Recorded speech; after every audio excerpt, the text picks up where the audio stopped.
S'il y a bien un acteur qui est littéralement en train de foutre sa carrière en l'air, c'est bien Ezra Miller. Pourtant, il a tout pour réussir. Il a joué dans des grosses productions comme Les Animaux Fantastiques et il a obtenu le rôle iconique de Flash dans le DCEU. Et selon moi, il a même eu la meilleure scène de la Snyder Cut de Justice League. C'est un acteur proche et aimé des fans et il obtient de plus en plus de notoriété. Alors, on est en droit de se demander qu'a-t-il fait pour en arriver là ?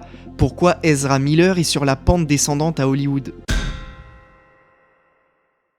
Il a commencé à se faire remarquer par les autorités en Pennsylvanie en 2011. Lors du tournage du film Le Monde de Charlie, Ezra Miller se baladait en voiture avec un feu cassé et se fera rapidement arrêter par la police. Quand les policiers vont s'approcher de la voiture, ils vont tout de suite sentir une odeur suspecte, malgré le fait qu'Ezra s'était allumé une clope pour cacher l'odeur. Rapidement, il se fera fouiller et on retrouvera sur lui 20 grammes de marijuana. Exactement, ouais. T'es bien renseigné, toi. Ça aurait pu avoir des conséquences assez handicapantes pour lui, que ce soit pour l'image du film ou la sienne, parce qu'il avait été accusé d'être en possession de stupéfiants. Mais il va s'en tirer de justesse, le juge va être clément, Ezra devra payer $600 d'amende, et il continuera son petit bout de chemin. Mais passons directement 4 ans plus tard, où il apparaîtra dans le premier film issu du monde d'Harry Potter, Les Animaux Fantastiques. Il y incarnera le personnage de Croyance, et nous offrira une interprétation assez sympathique. Qu'est-ce donc cette diablerie ? En 2017, là je dois dire que c'est un peu la consécration. Il est choisi pour le rôle d'un héros iconique et adoré des fans, Flash. Et même si certains n'aimeront pas ce qu'en a fait Joss Whedon dans la réalisation et l'écriture, en le rendant niais et un peu ridicule par moments, je l'ai trouvé brillant. Il avait tout pour être Flash, et il inspirait énormément la sympathie. On peut dire que la carrière d'Ezra n'attendait plus qu'à décoller. Le gars avait tout pour lui, mais c'était sans compter sur la rafale de conneries qu'il va faire par la suite. Et accrochez-vous, il y en a. Nous sommes en 2020 et Ezra a déjà tourné dans quelques films qui lui ont apporté de nombreux fans à travers le monde. Les gens aiment sa personnalité extravagante et son humour, mais une vidéo va atterrir sur Twitter. Did you want to fight? Is that the deal? Whoa, bro. Qu'est-ce que je vais pouvoir vous dire? Il y en a, hein. Il y en a. Alors qu'est-ce qui s'est passé? On va partir du début. Hein. Cette agression s'est passée dans un bar en Islande, bar dont Ezra Miller était habitué et s'était déjà battu. Comme vous avez pu le constater dans la vidéo, on y voit Ezra, armé de ses tongs et de son long manteau rouge, en train de foutre en l'air une fan, en la prenant par la gorge. On la voit au début sourire, croyant à une blague, mais du côté de Ezra, c'était plus un chaos qu'il voulait lui mettre. Pour remettre les choses dans leur contexte, la fan avait parlé avec l'acteur juste avant, lui demandant pourquoi il avait des blessures sur les pieds. Elle pouvait les voir car l'acteur était en tongs. Il lui répondit que c'était des blessures dues à des bagarres, et après avoir quelque peu discuté à propos de ça, la fan partit en lui disant qu'elle pouvait se le faire. Lui casser la gueule quoi. En entendant ça, Ezra lui demande tout simplement « Tu veux vraiment me battre ?» Et bim, vous avez vu la suite. Ça me fait pas rire du tout. Et je pense que nos deux protagonistes devaient être sacrément sous, mais ça n'excuse en rien le geste agressif et minable de Miller. En conséquence de ça, la vidéo qui fut rapidement supprimée de Twitter ne put échapper à la rapidité de ses utilisateurs, qui ont récupéré la dite vidéo. Et quand les fans ont appris ça, rassurez-vous, ils n'étaient pas contents. C'est un peu à ce moment-là, et je parle de la médiatisation des faits de ce genre, que sa cote de popularité va diminuer. 2 ans plus tard, en 2022, alors là c'est la dégringolade, le menu best-of des dingueries. Le 28 mars, l'acteur se fait arrêter à Hawaï dans un bar à karaoké. Pourquoi ? Eh bien ce soir-là, il a bu, beaucoup. Et quand une chanteuse est montée sur scène, il l'a tout simplement insultée. Comme ça, pour le fun, je présume. La sécurité va le dégager de la scène et il va ensuite se diriger vers des mecs qui jouent aux fléchettes. Il va les asticoter et même leur cracher dessus. Au bout d'un moment, les gens ne supportaient plus et ils ont appelé la police, qui nous offriront des images là pas très glorieuses pour Ezra Miller.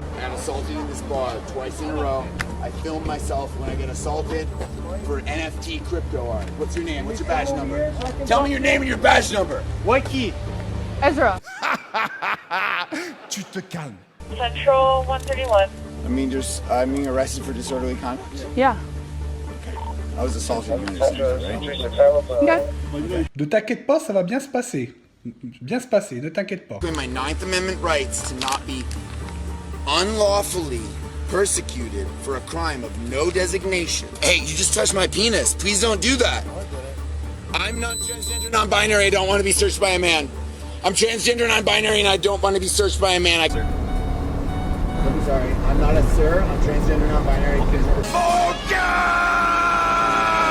Bon, autant vous dire que cet acteur part en cacahuète totale, mais c'est pas fini. Quelques semaines après, dans un autre bar de Hawaï, l'acteur sera aperçu complètement KO à l'alcool, en train de danser. Normal, me direz-vous, c'est un peu le but d'un bar en quelque sorte.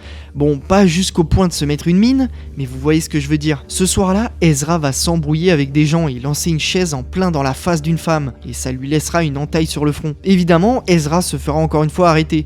Sacré personnage.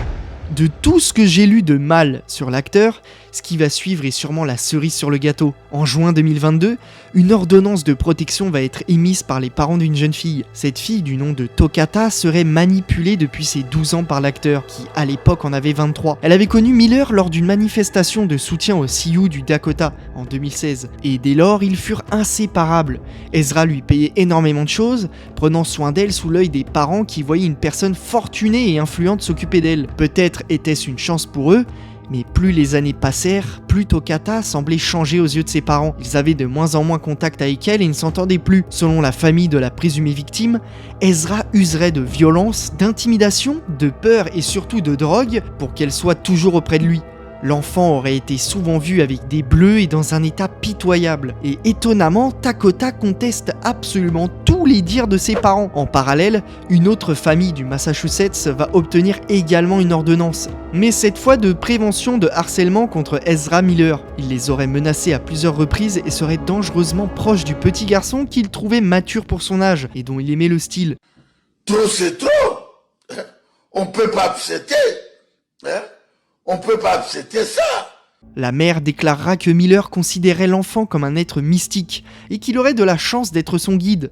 Entendez par là que Ezra voulait s'occuper personnellement de l'éducation du petit. Récemment, en août 2022, Miller fut accusé d'avoir cambriolé une maison dans le Vermont en mai de la même année. Il s'est tout simplement introduit chez quelqu'un pour voler des bouteilles d'alcool et le mec s'est fait bêtement taper par les caméras de surveillance qui avaient capturé les images. Après quelques recherches, il fut identifié. La honte quand même. Il devra passer devant la justice en septembre de cette année. Après tous ces méfaits, Ezra Miller semble devenu complètement détraqué. Mi-août 2022, un proche de Miller déclarera à Variety un message de l'acteur où il s'excuse de son comportement, de ce qu'il s'était passé. Il dira qu'il a traversé une période de crise intense et qu'il avait commencé un traitement pour des problèmes de santé mentale complexes. Bon, je vais pas m'attarder plus sur lui, comme vous avez pu le constater, la grande majorité de ces informations sont des faits. Ezra Miller est absolument parti en vrille et risque fortement de ternir à la fois l'image de DC Comics, mais également de Warner Bros. Pourtant, personne dans les bureaux ne semble parler de l'éjecter des franchises appartenant à la Warner, ce qui avait été le cas avec Johnny Depp. Alors quelle différence y avait-il entre Miller et Depp ?